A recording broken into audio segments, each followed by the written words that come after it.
अल्लाह का नूर आया, अल्लाह का नूर आया, अल्लाह का नूर आया। হিন্দু ভাই জানছে তার ছেলেটাকে উচ্চ শিক্ষায় শিক্ষিত করেছে, চাকরি পায়নি, আর মোল্লাদের ছেলেদেরকে 99% কাজ করে দিয়েছে। দিদিমণি তাহলে মোল্লাদের হয়ে গেছে, আমাদের নয়। মোল্লাদেরকে বেকা চোখে দেখতে শুরু করলো।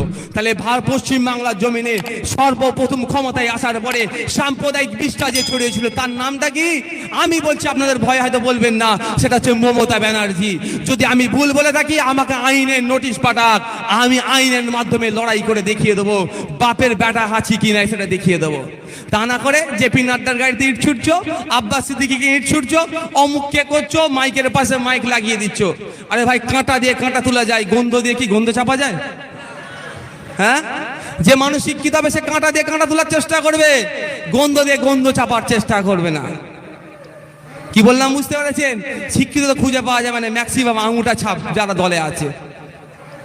আর এই পতাকার কথা বলছি, দেখবেন মোল্লাপাড়ায় যাবেন, একটা পতাকা ঝুলছে, যদি সিপিএম এর পতাকা ঝুলে, ওখানে যদি তৃণমূল পতাকা লাগাতে যায় তৃণমূলের কর্মীদের মেরে কোমর টোমর ভেঙে ফেলবে, পা হাত পা ভেঙে ফেলবে।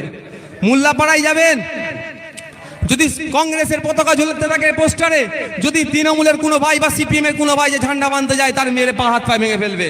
কিন্তু আপনি চলে যান ঘোষপাড়ায়, চলে যান চক্রবর্তী পাড়ায়, চলে যান ব্যানার্জি পাড়ায়, তারা শিক্ষায় শিক্ষিত, তারা তাদের সমাজ সুন্দরভাবে গঠিত, তারা শিক্ষিত পরিবেশে বসবাস করে। আমাদের মতো মূর্খের স্বর্গে তারা বসবাস করে না। তারা বলে ভাই যা ইচ্ছা লাগা, কেন ভাঁড় তো আমাদের একটাই, তোরা যেই ঝান্ডাই লাগাস না কেন, যেই জিতুক না কেন, আমাদের এলাকায় তো উন্নয়ন হবে। তারা উন্নয়নের নিরিখে কথা বলে, আর আমরা ঝান্ডার নিরিখে কথা বলি। এইটাই হচ্ছে ডিফারেন্স। এই ডিফারেন্সটার কারণ কি? এই ডিফারেন্সটার কারণ হচ্ছে আমাদের হাতে পেন খাতা বই নাই। আগামী দিনে আমাদের হাতে যত বেশি করে পেন খাতা বই আসবে, আমরা তত বেশি কনসাস হব, শিক্ষিত হব। আমাদের প্রাপ্য কি, আমাদের সংবিধান কতটা অধিকার দিয়েছে, কি দিয়েছে না দিয়েছে, সেই বিষয়ে সচেতন হয়ে আমরা বলিষ্ঠ আওয়াজ তুলে বলিষ্ঠ পদক্ষেপে এগিয়ে গিয়ে আমরা আমাদের অধিকার বুঝে নিতে সক্ষম হব। তা না করে আমাদেরকে কি করছে? শুধু একটাই ভাষণ দিচ্ছে, বিজেপি চলে আসবে, বিজেপি চলে আসবে, বিজেপি চলে আসবে। আচ্ছা, এখন কারা আছে ভাই দায়িত্বে? এখন তো তৃণমূল আছে। তাহলে দিলীপ ঘোষ কদিন আগে বললো 50 লাখকে মেরে তাড়িয়ে দেবো, পেছনে লাথি মেরে পাঠিয়ে দেবো। সায়ন্তন বোস বলছে এনআরসি নামে পাঠিয়ে দেবো। তাদের মধ্যে দিদিমণি কোনো পদক্ষেপ নিয়েছে? নেয়নি। কেন নিতে পারবে কি? ওই দিলীপ ঘোষের বিরুদ্ধে পদক্ষেপ নেবে, সায়ন্তন বোসের বিরুদ্ধে পদক্ষেপ নেবে, ভাইপোকে এখান থেকে তুলে দিল্লি নিয়ে চলে যাবে। ওরা যার বিরুদ্ধে পদক্ষেপ নিতে যাচ্ছে ভাইপোর ফাইল খুলে দেখাচ্ছে, কয়লা, গরু, ওয়াকা প্রপার্টির জায়গা তুমি মেরে খেয়েছো, বিল্ডিং তৈরি করেছে ইল্লিগাল, সেটা ভাইপোর ফাইল খুলে দেখাচ্ছে সিবিআই, অর্থাৎ সিবিআই।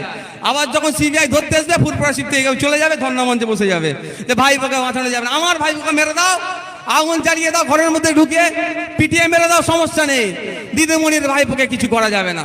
কিন্তু এখন সময় এসেছে আমাদের ভাইপোকে বুঝে নিতে হবে। আমাদের ভাইপোরা যাতে আমাদেরকে বীর পুরুষ বলে, সেইটা বলার সময় এসেছে।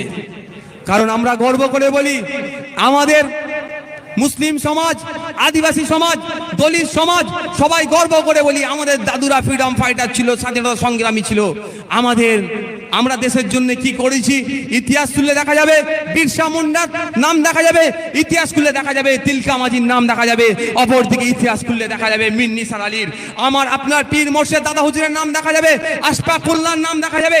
সব থেকে জ্বলন্ত ইতিহাস এখন দিল্লির ইন্ডিয়া গেট। যে সমস্ত স্বাধীনতা সংগ্রামী আছে তাদের মধ্যে ওখানে 92,000 মানুষের নাম আছে, সেখানে 62,000-এরও বেশি আমাদের মুসলিম সম্প্রদায়ের মানুষের নাম আছে। গর্ব করে আমরা আমাদের দাদুদেরকে বীর পুরুষ বলি। কিন্তু আমরা যদি আজকে এই দুর্নীতির কাছে মাথায় হাত করে নিই, আমরা আজকে এই অপনীতির কাছে, অপশাসনের কাছে যদি আমরা মাথায় হাত করে নিই, আমাদের পরের প্রজন্ম যে সকালটা পাবে সেটা রাতের থেকে অন্ধকার হবে। তখনই আমাদের পরের প্রজন্ম আমাদেরকে, দাদুরা ছিল বীর পুরুষ আর আমার দাদুরা ছিল কাপুরুষ। সুতরাং আমাদেরকে যদি মনে হয় আমার দাদুর উত্তরসূরি হতে হবে, অর্থাৎ আমাদেরকেও বীর পুরুষের খাতায় নাম লেখাতে হবে, তাহলে এই অপশাসনের বিরুদ্ধে ঐক্যবদ্ধ হয়ে, যেমন প্রায় কম বেশি 200 বছর ধরে ব্রিটিশদের বিরুদ্ধে সংগ্রাম করে ব্রিটিশকে ভারত ছাড়তে বাধ্য করেছিল, আমরা এই অপশাসনের বিরুদ্ধে ঐক্যবদ্ধ হয়ে আগামী ইনশাআল্লাহ 2021 সালে এদেরকে বাংলা ছাড়তে বাধ্য করব। কে কে সহমত আছে হাত তুলে দেখান। ইনশাআল্লাহ আমরা আগামীতে ইনশাআল্লাহ একে বাংলা ছাড়তে বাধ্য করব।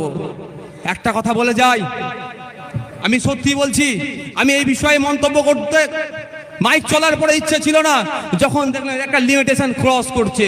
মসজিদে নামাজ হচ্ছে কোনো হুঁশ নাই, মসজিদে নামাজ হচ্ছে কোনো হুঁশ নাই। ঠিক যদি এটা আজকে বিজেপির মিটিং হতো, কালকে বড় হেডলাইন হয়ে যেত। যদি এটা বিজেপির মিটিং হতো, বড় হেডলাইন হয়ে যেত যে মুসলিম একটা সংগঠন প্রোগ্রাম করছিল, বাচ্চাদের খাতা পেন বই বা খাতা পেন ডিস্ট্রিবিউশনের প্রোগ্রাম করছিল, বিজেপি জোর করে ওখানে প্রোগ্রাম করেছে, এই হেডলাইন হতো না? তখন সেকুলার যারা বুদ্ধিজীবী আছে তারা হই হই করতো, আরে বিজেপি কি করছে, আরে বিজেপিকে বাদ দাও। তোমার রাজ্যে দেখো টিচাররা, মাদ্রাসার টিচাররা তাদের হনারিয়ান ভাতার জন্য যখন রাস্তায় নেমে আন্দোলন করে, তোমার দিদিমণি তাকে পিটিয়ে রাস্তা থেকে তুলে দেয়। আর এটা যদি ইউপিতে হতো, এবার মধ্যপ্রদেশে হতো, আমরা তখন হই হই করতাম। আমাদের লজ্জা থাকা উচিত। আল্লাহর কোরআনকে যদি, নবীর হাদিসকে যদি আমি সঠিক বিশ্লেষণ করি, সঠিকভাবে মানে যদি ইমপ্লিমেন্ট করার চেষ্টা করি, ভুলটাকে ভুল বলতে হবে, বাপের ভুলটাকেও ভুল বলতে হবে, চাচার ভুলটাকেও ভুল বলতে হবে।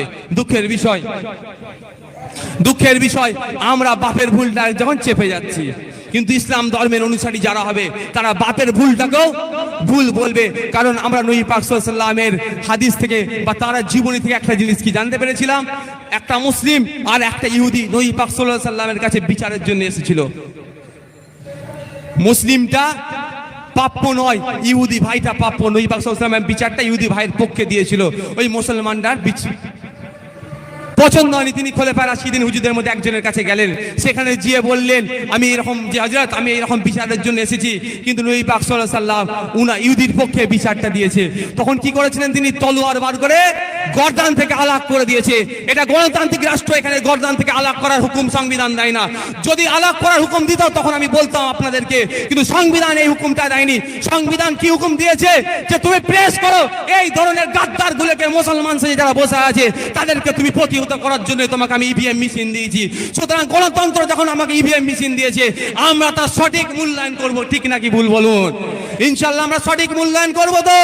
আগামী দিনে এদের টিকি যাতে না খুঁজে পাওয়া যায় সেই ব্যবস্থা করে দেখাবো তো। কারণ এরা মাদ্রাসার টিচারকে যখন আন্দোলন করতে নামছে তাদের ভাতার জন্য, তাদের হনারিয়ামের জন্য, তখন এরা তাদেরকে পিটিয়ে তুলে দিচ্ছে, তখন কোনো কথা হচ্ছে না। এরা একটা এনজিও, বাচ্চাদেরকে বই খাতা দিবার যখন প্রোগ্রাম করছে, তাদেরকে ডিস্টার্ব করার জন্য আবার একটা প্রোগ্রাম ইচ্ছা করে লাগিয়ে দেওয়া হচ্ছে উইদাউট এনি নোটিসে। আমি তো একটা কথা ভেবে পাচ্ছি না, প্রশাসন ভাইদের কাছে বলবো এটা কিভাবে সম্ভব? এত শর্ট ডিস্টেন্সের মধ্যে আপনারা পারমিশন দিলেন? আমি তো কোশ্চেন তুলতে পারি প্রশাসন ভাইদের কাছে। যদি আপনারা আইনের মধ্যে থাকে আলহামদুলিল্লাহ ভালো, যদি আপনারা আইন বহির্ভূত কাজ করেন, আপনাদের কাছে আমি আবার রিকোয়েস্ট করব এই ধরনের প্রোগ্রামগুলোকে আপনারা অ্যাভয়েড করুন। কারণ আপনি হচ্ছে দেশের নাগরিক, আপনাদের প্রতি আমাদের শ্রদ্ধা ভালোবাসা আছে। আরে ভাই, একটা থানাতে কটা অফিসার থাকে ভাই? পুলিশ অফিসার সব মিলিয়ে 20টা 25টা হার্ডলি, কিন্তু একটা থানাতে প্রায় 2 লাখ থেকে 2.5 লাখ মানুষ বসবাস করে। তো নিশ্চিন্তে থাকে ওই 25টা অফিসারের জন্য, যে আমাদের থানায় অফিসাররা আছে, আমি নিশ্চিন্তে ঘুমাই। 25টা অফিসারকে আমরা বিশ্বাস ভরসা করি বলে তো নিশ্চিন্তে ঘুমাই বাড়িতে, কি হ্যাঁ কিনা বলুন? তারা এত কর্তব্য পরায়ণ, তাদের প্রতি ভরসা রেখে আমরা বাড়িতে ঘুমাই। মাত্র 25 জনের উপরে ভরসা করে 2.5 লাখ মানুষ। তাহলে আপনারা যদি বিগড়ে যান, জনগণকে আপনাদের প্রতি বিশ্বাস রাখবে না সেই ভালোবাসা থাকবে? যদি ভালোবাসা, সেই বিশ্বাস প্রতিষ্ঠিত করে রাখতে চান, তাহলে দল, জামাত, পার্টি, ধর্ম দেখতে যাবেন না। আপনাদের সংবিধান যে রাইটটা দিয়েছে সেই রকম ভাবে আপনারা চলবেন। যদি আপনাকে আমি এটা অর্ডার করতে পারি না, আমি আপনাদের রিকোয়েস্ট করব যাতে ল অ্যান্ড অর্ডার ঠিকঠাক হয় সেটা দেখার দায়িত্ব আপনার। কারণ একটা প্রোগ্রাম হচ্ছে, আর একটা প্রোগ্রাম হচ্ছে, 10-20 পুলিশ ফোর্স বা 2-4টে গাড়ি পাঠিয়ে দিলেন সমস্যার সমাধান হয়ে যাবে। এটা সমস্যার সমাধান নয়, এটা হচ্ছে তো আগুন লাগানো হলো আজকের দিনে, এটা তো আগুন লাগিয়ে দেওয়া হলো। এই আগুনটা আপনারা কিন্তু হাতে নিতে যাবেন না। আর রিকোয়েস্ট করবো, অনেক কিছু গরম গরম ভাষণ বেরিয়েছি, অনেক গরম ভাষণ বেরিয়েছি, এবার যেগুলো বলছি একটু শুনুন। এই ফাঁদে কিন্তু আপনারা কেউ পা দিতে যাবেন না, এটা আমি রিকোয়েস্ট করবো সকলের কাছে। আমরা আইনকে হাতে নেব না, আইনকে আইনের পথে চলতে দেব এবং আইনের প্রতি আমরা শ্রদ্ধা রাখবো। আইন কিন্তু একদিনই আমাদেরকে সঠিক বিচার দেবে, এই ভরসা আছে দেশের সংবিধানের প্রতি। কারণ যে সংবিধান লিখেছে বাবা সাহেব আম্বেদকর, তাকে সেখানেই কিন্তু আমরা পাঠিয়েছি। আমরা, আমরা অবিভক্ত বাংলা তখন বরিশাল থেকে ভোটে মুসলমান সমাজ জিতিয়ে তাকে পাঠিয়েছিল। সে বাবা সাহেব কর্তৃক যে আইন তৈরি হয়েছে, যে সংবিধান তৈরি হয়েছে, তার প্রতি শ্রদ্ধা ভালোবাসা রাখবেন ইনশাল্লাহ। এটা ভরসা আমাদের, আমাদের একদিন অধিকার ফিরে পাবো। তো অধিকার পাওয়ার জন্য সব থেকে বড় পদ্ধতি হচ্ছে গণতান্ত্রিক পদ্ধতি, হচ্ছে এখন যদি ইভিএম মেশিন, ওটা। অনেক বক্তব্য দিলাম, বক্তব্য ছোট করব। আমার বক্তব্যের মধ্যে কারো কোনো প্রশ্ন থাকলে করতে পারেন, ফটাফট করেন, টাইম হয়ে আসছে, আমি উত্তর দিয়ে যাব। কারো প্রশ্ন থাকলে করতে পারেন। আরে দূরে যারা আছে একটু বলেন, কিছু প্রশ্ন করুন না, নিশ্চিন্তে করুন। আপনি যেই দলেরই হোক না কেন, আপনি যে ধর্মেরই হোক না কেন, যদি বিজেপির সমর্থক থাকেন করতে পারেন, কোনো সমস্যা নেই। আর এটা সেই জায়গা না যে প্রশ্ন করতে এলে মেরে আপনাকে তাড়িয়ে দেবে। এটা দিদিমণির মঞ্চ নয়, আর মোদিরও মঞ্চ নয়, এটা হচ্ছে সেকুলার মঞ্চ। এটা হচ্ছে এখান থেকে যেখানে ধর্ম শিক্ষা দেওয়া হয়, ধর্ম শিক্ষা দেওয়া, ধর্মপ্রেমের কথা বলে, যেখানে মানবতা শিক্ষা দেওয়া হয়, যেখানে দেশপ্রেমের শিক্ষা দেওয়া হয়, এটা সেই মঞ্চ। এখান থেকে আপনাকে কেউ ডিস্টার্ব করবেন আপনার কোশ্চেনের জন্য। আর ওপরে কি আছে দেখতে পেরেছেন তো, আমাদের শান, আমাদের মান, আমাদের ইজ্জত, আমাদের তিরঙ্গা পতাকা আছে। এটা সেই স্টেজ, এখান থেকে আপনি প্রশ্ন করতে এলে আপনাকে কেউ বিতাড়িত করবে না। আপনার প্রশ্নটা আমার বিপক্ষেও আসতে পারে, চিন্তা করবেন, আপনার প্রশ্ন করতে পারেন। এই কারো কোনো প্রশ্ন আছে? আমি বক্তব্য যেটা দিলাম অনেক আগোছালো বক্তব্য দিলাম, তবে শেষ কথা বলি, 2021 আসছে দিন, একটু জোরে বলুন। আমি রাজনীতি করতাম না, রাজনীতি করে যাচ্ছি। কাকে ভোট দেবেন ভাইজান? আমি একটা জোর কথাই বলতে চাই, এটা শুনিয়ে দিতে চাই। ভাইজান যেখানে বলবে আপনারা সেখানে ভোট দেবেন তো? ভাইজানের প্রতি বিশ্বাস আছে তো? ভাইজান যেখানে বলবে যে চিহ্ন হোক না কেন আপনারা দেবেন তো? কারণ আপনাদের ভাইজান এমন চিহ্নতে ভোট দিতে বলবে যেই চিহ্ন আপনাদের সাথে বেঈমানি, প্রতারণা, আপনাদের ছেলেদেরকে মিথ্যা কেসে জেলে ভরবে না ইনশাআল্লাহ। এটা ভরসা আছে তো? তো চিন্তা রেডি থাকবেন। শুধু আপনারা নয়, আপনাদের পরিবারকেও রেডি রাখতে হবে। যেমন দলিত ভাইরাও তাদের পরিবারকে রেডি করছে, আদিবাসী ভাইরাও আদিবাসী ভাইদেরকে যেমন রেডি করছে, আমরা ঐক্যবদ্ধ হয়ে ইনশাআল্লাহ 2021 সালে চেষ্টা করছি আমরা একটা দলিত ভাইকে বাংলার মসনদে সিএম বানাবো। যে 7টা মুখ্যমন্ত্রীর আগে ছিল, যারা 7টা মুখ্যমন্ত্রী, সবই চ্যাটার্জি, ব্যানার্জি, চক্রবর্তী থেকে, আমরা নতুন করে দেখতে চাই একটা দলিত বাংলায় মুখ্যমন্ত্রী হোক। আপনারা রাজি আছেন? হ্যাঁ না বলো। আমরাও দেখতে চাই একটা আদিবাসী ডেপুটি সিএম কে দেখতে চাই। রাজি আছেন না? না বলুন। আমরা রাজি আছি, কারণ আমরা তো কোনোদিন মুখ্যমন্ত্রী হয়নি, না দলিত হয়েছে, না আদিবাসী হয়েছে, না মুসলমান হয়েছে, কিন্তু তিনজনের মধ্যে সব সময় দাঙ্গা লাগিয়েছে আপনারা, সদা সর্বদা দাঙ্গা লাগিয়েছেন আপনারা। আর আপনারা উপরে বসে মজা নিয়েছেন। কখন ফিরহাদ হাকিমের সাথে চা খেয়েছেন, কখন ফিরহাদ হাকিম যে কি করছে, যখন মোদিকে স্বাগত জানাচ্ছি এয়ারপোর্টে, আর ওপরে আপনারা সব ঠিক আছেন, আর নিচে মোল্লাপাড়া আর ঘোষপাড়ার লড়াই লাগিয়ে দিচ্ছেন। সময় শেষ, মোল্লাপাড়া আর ঘোষপাড়া লড়াই লাগবে না। রাম রহিম এক জায়গায় বসবে, রাম রহিম এক জায়গায় বসে দিদিকে প্রশ্ন করবে যে পশ্চিম বাংলার 1 কোটি কৃষকের, কম বেশি 1 কোটি কৃষকের কৃষক নিধির যে বছরে 6,000 টাকা করে ভাতা দিয়া কেন্দ্র সরকার চালু করেছিল, আপনি 2 বছরের এই 1 কোটি কৃষকের ভাতা বন্ধ করেছেন কেন? এর জবাব আপনাকে দিতে হবে। রাম রহিম একসাথে প্রশ্ন তুলবে, তাতে আপনারা রাজি আছেন? হ্যাঁ না বলুন। সেই রকম ভাবে কেন্দ্র সরকারের বিরুদ্ধে রাম রহিম একসাথে আওয়াজ তুলবে যে 1,000 কোটি টাকা, সরি 100,000 কোটি টাকা দেশের বাইরে মেহুল চস্কি, বিজয় মাল্যের মতো কুলাঙ্গাররা নিয়ে চলে গেল। আপনার বাহিনী, আপনার সিআইএসএফ, আপনার বর্ডার সিকিউরিটি ফোর্স কি করছিল? তাদের নামে মিথ্যা কেন দোষ দেবো? আপনার যারা দায়িত্বে আছে তারা একবারও জানতে পারলো না 100,000 কোটি টাকা নিয়ে তারা বিদেশে চলে গেল। অবিলম্বে তাদেরকে দেশে ফিরিয়ে নিয়ে আসে, ভারতের সম্পত্তি ভারতে ফিরিয়ে নিয়ে আসো। এই দাবিটা আগামী দিনে রাম রহিম একসাথে তুলবে। রাজি আছেন না নেই বলুন? তখন কোনো শক্তি, কোনো মাইল আর দাঁড়াতে পারবে না। কারণ রাম রহিম যদি এক জায়গায় হয়ে যায়, তাদের ভারতের সংবিধান অনুযায়ী সঠিকভাবে চলার মতো, সঠিকভাবে ইমপ্লিমেন্ট যাতে করতে হয়, সেই ব্যবস্থা গ্রহণ করতে বাধ্য থাকবে। চাই সে কেন্দ্রের যেই সরকারি থাক না কেন, রাজ্যের যেই সরকারি থাক না কেন। পরিকল্পিতভাবে রাম রহিমকে তো আলাদা করে রেখে দিয়েছে। আপনারা যে রাস্তা দিয়ে আসলাম, এটা কতদিনের ব্রিজ ভাই? এই ব্রিজটার কথা বলেন না, এটাই মেন রাস্তা না রাস্তা আছে? তো এটাই মেন রাস্তা তো এলাকায়। একটু ভেবে দেখুন। সকলের উদ্দেশ্যে বলছি, দিদি তো সব জায়গায় উন্নয়ন করছে, সব জায়গায় উন্নয়ন করছে, এই ব্রিজটা কেন চওড়া হয়নি? এই প্রশ্নটা তুলতে পারবেন না? আগামী দিনে একটাই আপনারা স্লোগান তুলুন, যতদিন না পর্যন্ত এই ব্রিজ আমাদের চওড়া হচ্ছে, দুটো গাড়ির যাতায়াতের ব্যবস্থা হচ্ছে, ততদিন আমরা ভোট দরকার লাগলে বয়কট করব। এর আওয়াজটা তুলতে পারবেন না? কি বলছে? আপনাদের স্বার্থে বলে যাচ্ছে, আওয়াজটা আপনারা তুলুন। চাকরি তো দেবে না, চাকরি দিলেই তো জানতে ওদের ধরা পড়ে যাবে।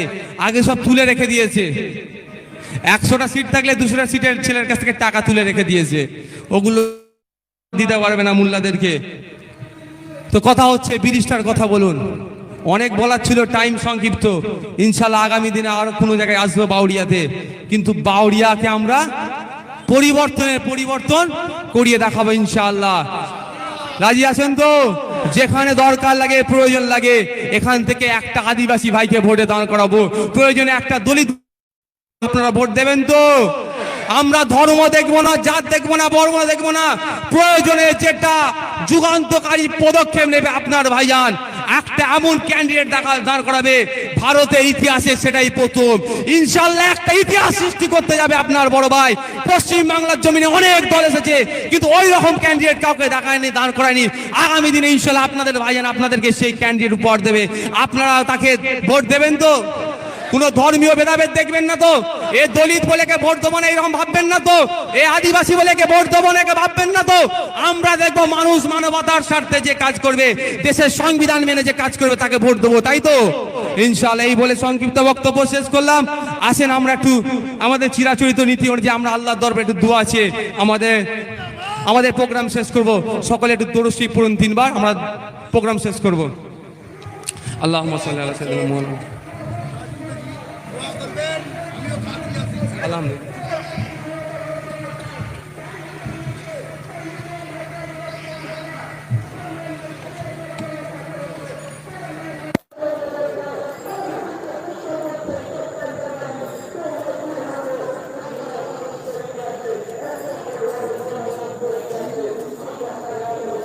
শেষ করার আগে আমি একটা ছোট্ট কথা বলে শেষ করে দেবো। স্বাস্থ্যসাথী কার্ড হচ্ছে না? স্বাস্থ্যসাথী কার্ড সবাই করছেন, শুধু একটু ভেবে দেখবেন এনপিআর হয়ে যাচ্ছে না তো? একটু ভেবে দেখবেন এনপিআর হয়ে যাচ্ছে না তো? ওটাও বাদ দিন, আমার স্বাস্থ্যসাথী কার্ডের কি প্রয়োজন?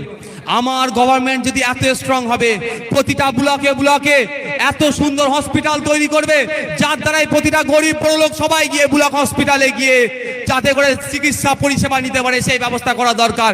স্বাস্থ্যসাথী কার্ড মানে বেসরকারি হসপিটালগুলোর সাথে টাই আপ করা হচ্ছে, যাতে কোটি কোটি টাকা বকলমে লুটপাট করে আবার কালীঘাটে পৌঁছে দেওয়া হয়, তার জন্য করা হচ্ছে। অর্থাৎ বাঙালি ভাইদের যে টাকা যে অর্থ আমাদের জন্য অ্যালটমেন্ট করা হচ্ছে, যাতে বকলমে কালীঘাটে ভরে দেওয়া হয়, তার জন্য নতুন করে স্বাস্থ্যসাথী কার্ডের ব্যবস্থা করা হচ্ছে। যদি আপনি আমাদের স্বাস্থ্যের কথাই ভাবতেন, তাহলে ফুরফুরা শরীফে যে হসপিটাল আছে 1946 সালে তৈরি হয়েছে, সেকে মৃতপ্রায় করে রাখতেন না।